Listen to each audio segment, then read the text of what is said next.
के क्रिएट के नाम से यूट्यूब और इंस्टाग्राम पर मिलियन व्यूज मिल्क वाली काव्या कर्नाटक को आप सभी एज अ कंटेंट क्रिएटर के रूप में देखते होंगे। अरे हाँ, वही काव्या जिसे लोग ध्रुव राठी की दूसरी बहन भी मानते हैं, वही काव्या जिसने राहुल गांधी के वोट चोरी का फेक पीआर कैंपेन भी चलाया था। फिर जैसे ही वो फेक पीआर कैंपेन एक्सपोज हुआ तो काव्या कर्नाटक को माफी भी मांगनी पड़ी। I am really sorry for saying this. India तो was not just democracy है, चाहे एक ही वोटर ने चाहे अलग बूथ पर वोट दिए। लेकिन काव्या जी अब माफी मांगे क्या होए? Once a propagandist is always a propagandist, जब तक वो सरेंडर न करते।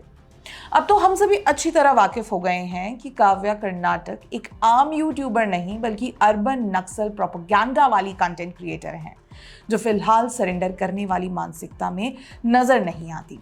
देखिए, हमने अपने पिछले वीडियो में भी आपको बताया था कि अगर आप काव्या कर्नाटक के कंटेंट क्रिएशन को देखें तो उसमें आपको एक अर्बन नक्सलवादी नजर आएगा, जो देश के उन इलाकों में जाता है जहां रोजगार और गरीबी दोनों हैं, मगर फोकस केवल और केवल गरीबी पर किया जाता है। रोजगार को ऐसे इग्नोर किया जाता है जैसे उनके मिलियन व्यूअर्स उनके प्रोपेगेंडा को कर रहे हैं। लेकिन इसे कहीं तो रोकना होगा। काव्या का कंटेंट क्लास, स्ट्रगल और रिलीजियस डिवाइड को ही स्टैब्लिश करना चाहता है। काव्या की माने तो कश्मीर से लेकर कन्याकुमारी तक भारत में सब त्राहिमाम है। आज या कल देश में फ्रेंच रेवोल्यूशन रेप्लिकेट करने की स्थिति है, क्योंकि देश में दरिद्रता इतनी बढ़ गई है।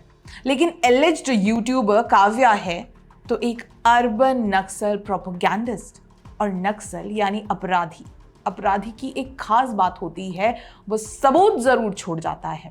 अब देखिए, काव्या कर्नाटक का हाल ही में रिलीज हुआ वीडियो भी इसी की गवाही देता है। वैसे तो इस वीडियो में वो यही स्थापित करना चाहती हैं कि कैसे जुल्मी स्टेट और बैरी सरकार इसलिए बोल रही हूँ क्योंकि अभी मोदी जी का नाम लेना उन्होंने शुरू नहीं किया है, क्योंकि वो जिस सेक्शन की प्रोपेगेंडिस्ट हैं उसको क्लियर इंस्ट्रक्शंस हैं कि एक मासूम क्रिएटर का वेश बनाकर मॉइस्ट चरस को चॉकलेट के डिब्बे में दबाकर बेचो। दरअसल काव्या एक स्टेज 1 प्रोपेगेंडिस्ट है। हम काव्या के हाल ही के वीडियो पर आएंगे और ये भी बताएंगे कि काव्या ने इस बार वीडियो में क्या सबूत छोड़ दिए, मगर उससे पहले आपको बताएंगे कि स्टेज 1 पर एक अर्बन नक्सल प्रोपेगेंडिस्ट कैसे लोगों को इन्फ्लुएंस करने की कोशिश करता है। ऐसे में आपके लिए काव्या कर्नाटक की स्ट्रैटेजी को समझने में थोड़ी आसानी होगी। पहला, लोगों की तकलीफ को ढूंढना। इसमें अर्बन नक्सलवादी सबसे पहले समाज के उन हिस्सों तक जाता है जहां लोग परेशान हैं, जैसे गरीब, बेरोजगार, मजदूर, छात्र या आदिवासी। वहां जाकर उनकी रोजमर्रा की मुश्किलों पर बात करता है। बार बार ये दिखाता है कि आपकी हालत खराब है और सरकार व्यवस्था आपकी मदद नहीं कर रही। इससे लोगों का भरोसा लोकतंत्र और कानून पर कम हो जाता है। दूसरा, भावनाओं के साथ खेलना। इसमें वो लोगों की तकलीफ को अपनी बातों में ऐसे पेश करता है कि लोग भावुक हो जाएं, जैसे देखो तुम्हें इंसाफ नहीं मिल रहा क्योंकि ये व्यवस्था तुम्हारे खिलाफ है। इस तरह वो गुस्से और दुख की भावना को और गहरा करता है। तीसरा, खुद को सच्चाई बताने वाला मनुष्य बताना। वो खुद को सामाजिक कार्यकर्ता और किताबों के सहारे ये दिखाता है कि उसके पास असली ज्ञान है और वही जनता का भला चाहता है। इससे लोग उसे ईमानदार और भरोसेमंद समझने लगते हैं। चौथा, हम बनाम वो का माहौल बनाना। यहाँ वो कहता है कि एक तरफ गरीब और दबे कुचले लोग हैं यानी हम, और दूसरी तरफ अमीर, नेता और सरकार यानी वो। ये सोच लोगों में धीरे धीरे गुस्सा और विद्रोह की भावना भर देती है। अब देखिए, शुरुआत में उसकी बातें बहुत ही सामान्य लगती हैं, जैसे हमें इंसाफ चाहिए, गरीबों का हक मिलना चाहिए, लेकिन धीरे धीरे वो इन्हीं बातों से लोगों को कट्टर विचारधारा की तरफ ले जाता है। यानी वो लोगों को ये विश्वास दिलाना शुरू करता है कि सिर्फ क्रांति ही असली रास्ता है। और मजेदार बात तो ये है कि काव्या कर्नाटक कुछ यही सब कर रही हैं। चलिए अब काव्या के हाल ही के वीडियो की थोड़ी सी पड़ताल करते हैं। तकरीबन 3 दिन रखने के बाद 40,000 रुपए दे के भी छुड़ा के लाया। क्या काम करते हैं भाई आप? कूड़े कबाड़े का काम करते। Reality of India's cyber city title के साथ काव्या कर्नाटक एक वीडियो लेकर आती है। इस वीडियो में वो बंगाली मूल के कूड़ा बिनने वाले व्यक्ति से बात करती हैं, जो खुद को असम का बोनाफिल्ड रेजिडेंट बताता है।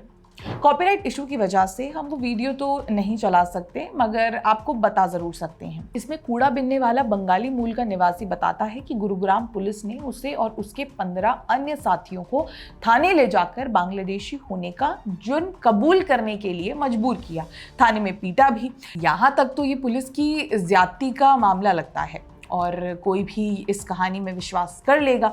लेकिन उसके बाद ही वो बताता है कि कैसे उसने पुलिस को 40,000 रुपए रिश्वत दी, तब जाकर उसे छोड़ा गया।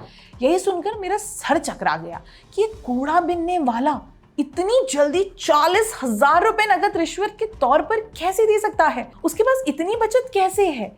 क्या ये सवाल आपके मन में नहीं आया दोस्तों? कूड़ा बीनना सबसे कम आय वाले कामों में से है, जिसे पास ना कोई सैलरी होती है ना कोई एम्प्लॉयमेंट सिस्टम।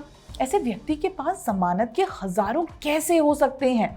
यही वो सबूत है जिस पर काव्या कट लगाना भूल गई, या उसका वीडियो अप्रूव करने वाली पोलित ब्यूरो ने इसे ओवरलुक कर दिया। काव्या की भी क्या गलती? After all she is at stage 1। अगर केके का साधारण यूट्यूब है तो मेरा बहुत सीधा सवाल है कि आप गरीबी दिखा रही हैं, लोगों का जीवन दिखा रही हैं, ठीक है, मगर इसमें सच्चाई कहाँ है? काव्या जी, आपको उससे सवाल करना चाहिए था ना कि अगर आप बांग्लादेशी नहीं हैं, भारतीय हैं, तो उसे साबित कीजिए। केवल आधार कार्ड और वोटर आईडी कार्ड ही आपकी भारतीय पहचान का प्रमाण नहीं सिद्ध कर देता है। साथ ही सवाल यहाँ ये भी उठता है कि क्या काव्या कर्नाटक को वहाँ जाकर लोगों के रोजमर्रा का जीवन दिखाने के साथ साथ ये नहीं दिखाना चाहिए कि क्या वहाँ अवैध कब्जाधारी बांग्लादेशियों का कब्जा तो नहीं? काव्या कैमरा जूम कर करके वहाँ की गंदगी दिखाती हैं। क्या उन्हें थोड़ा जूम करके उन लोगों के कागज नहीं दिखाने चाहिए थे जिन पर बांग्लादेशी होने का शक है और वो खुद को भारतीय बताते हैं? खैर, ये सब सवाल करने की जगह काव्या कर्नाटक ये थ्योरी करती हैं कि जो लोग कूड़ा खत्म करते हैं हम उन्हें खत्म करते हैं। बस यहीं से नक्सलवादी विचारधारा फैलने की शुरुआत होती है। ये विचार कि राज्य किसानों और मजदूर वर्ग को खत्म कर देगा, उन्हें बर्बाद कर देगा। तो इससे पहले वो आपको खत्म करें, आप ही राज्यों और पूंजीपतियों को खत्म कर दो। यही सब मैंने आपको शुरुआत में बताया था दोस्तों कि नक्सलवाद की विचारधारा यही है जो आपको बार बार ये विश्वास दिलाने पर मजबूर करता है कि आप इस समाज में सबसे पिछड़े हैं और इसके लिए देश का सिस्टम जिम्मेदार है। अब जाहिर सी बात है वो आपको सीधा हिंसा के लिए नहीं उकसाएगा, और ये काव्या भी अच्छे से जानती है कि नक्सलवादी विचारधारा की सीढ़ी जो उसने चढ़ी है वो उसमें बहुत ऊपर तक नहीं जा सकती, क्योंकि शीर्ष नक्सली या तो बुरी तरह मारे जा रहे हैं या फिर आत्मसमर्पण कर रहे हैं। चलिए मैं आपको एक उदाहरण देती हूँ। किशन जी, ये नाम तो आप सभी को याद ही होगा। तेलंगाना का एक कुख्यात नक्सली जो बंगाल में स्थानांतरित हुआ और जंगल महल क्षेत्र में सामूहिक हत्याओं का जिम्मेदार था। किशन जी को तो 2011 में भी गुड कम्युनिस्ट डेड कम्युनिस्ट बना दिया गया था। लेकिन उसकी पत्नी सुजाता, वो भी एक टॉप नक्सली थी जिसके सर पर 25 लाख और 40 लाख का इनाम था। उसने पिछले शनिवार को निर्मोही नमो शाह के आगे सरेंडर कर दिया। क्यों किया, आगे बताते हैं। सुजाता का आत्मसमर्पण हिंसक माओवाद के खात्मे की गवाही है, लेकिन वैचारिक माओवाद जिंदा है और इसे हमें रोज लड़ना है। जिस तरह से गृह मंत्री अमित शाह के नेतृत्व में चलाए गए सभी ऑपरेशनें नक्सलवाद डेड बेड पर हैं, नक्सलवादी नेताओं को पता है कि कुछ महीनों में ये खूनी संघर्ष इतिहास मात्र रह जाने वाला है। इसलिए अब वो लोग सरकार और जनता से नहीं, खुद से लड़ रहे हैं। इतने सालों तक जल, जंगल और जमीन के नाम पर भारत के मिनरल बेल्ट से और आदिवासियों से जो रिसोर्सेस इन लोगों ने लूटे हैं, उसी के बंटवारे के लिए नक्सलियों के कैबिनेट में भारी क्लैश चल रहा है। सुजाता के आत्मसमर्पण की बड़ी वजह लूट के माल के बंटवारे को लेकर हो रहा संघर्ष भी है। ये किसी भी वामपंथी आंदोलन की सच्चाई है। आंदोलन कहीं से भी शुरू हुआ हो, खत्म यही होता है।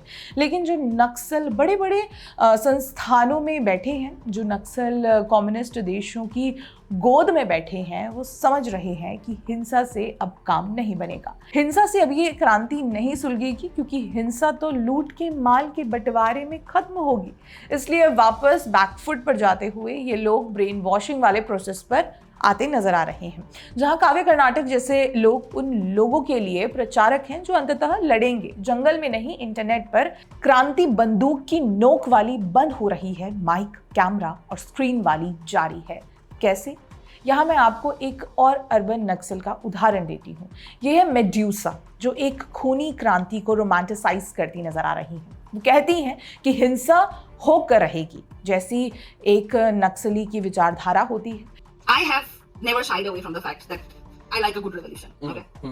And when something like this happens, we can't be naive enough to accept like a bloodless revolution, है ना? वो तो होएगा.